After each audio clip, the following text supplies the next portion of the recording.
Hello and welcome to an information skills video on distinguishing the difference between scholarly and non-scholarly information sources. My name is Bowers-Sharpe and I'm a librarian at Western Illinois University. Why would you want to know the difference between scholarly and non-scholarly sources? Well, many of your professors at WIU will want you to use scholarly sources for assignments that you're doing. The underlying reason is that they want you to find a source that best matches your audience and the needs of the audience. We're not talking about good sources versus bad sources. Instead, we're talking about different kinds of sources that have different uses. The range is all the way from People magazine through titles like Journal of Health and Social Behavior. They just have different uses, and if you're asked to use a scholarly source, you need to be able to recognize one. WIU Libraries has a guide that talks about different kinds of periodicals, and you can use this to help you determine what type of source you have in front of you by looking at the intent, the authors, audience, the sources it uses, whether there are advertisements, and who publishes it. We even list some examples for you. The URL for the guide is at the bottom of the screen.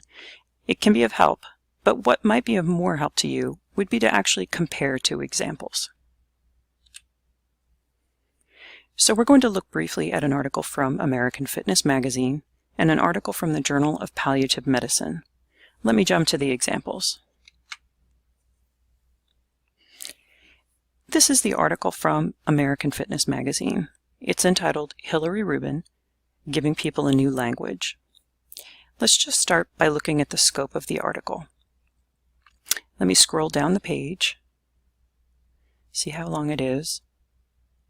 And I'm actually already to the copyright statement, so it's very short. It's 1 page long.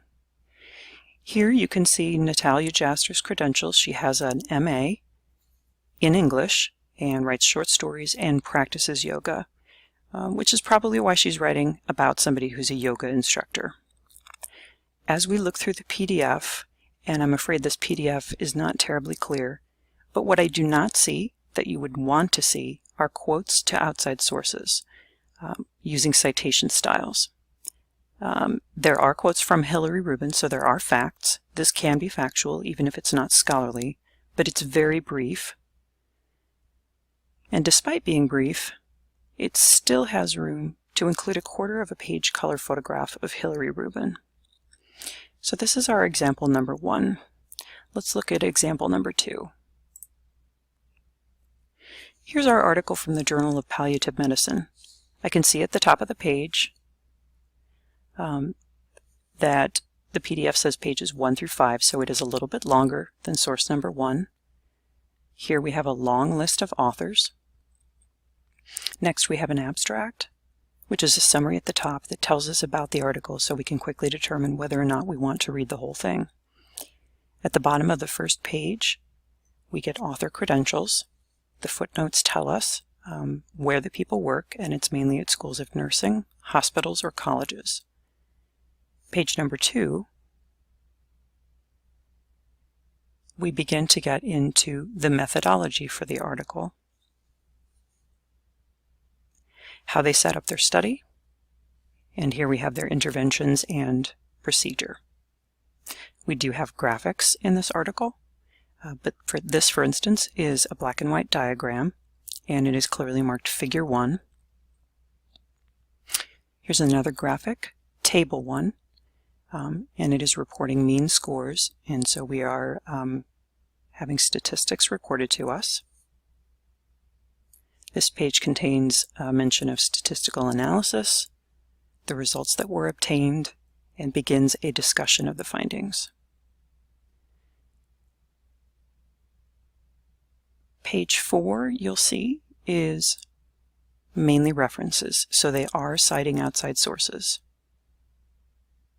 Our 5th page is nothing more than the copyright statement, so this is a rather brief article for this type of article. However, it contains references to outside sources. It's reporting how an original study was done. Again, it has methodology, author credentials, and what you often see in this type of article an abstract in the beginning in order to help people determine if it's going to be helpful for their purposes. So what I want you to get out of this are the best clues for distinguishing source types. Non-scholarly sources tend to be shorter in length. There is generally no works cited or bibliography, no citations to outside sources. They're often more visually interesting because they have color pictures, color graphics, or maybe ads. If there are author credentials, you will not be able to determine that the author actually researches in the field. They may have interviewed someone, they may be a journalist, so again, the article can be factual, but it will not report original research. On the other hand, scholarly sources tend to be longer in length. They will have citations to outside sources, generally fewer graphics, and if they do have graphics, they're rarely color photos unless the study analyzed color photographs. You will have credentials for the authors, and those credentials will show you that the person has some basis for doing research in the field. The main thing you want to take away from this is the last point here. Scholarly sources report original research.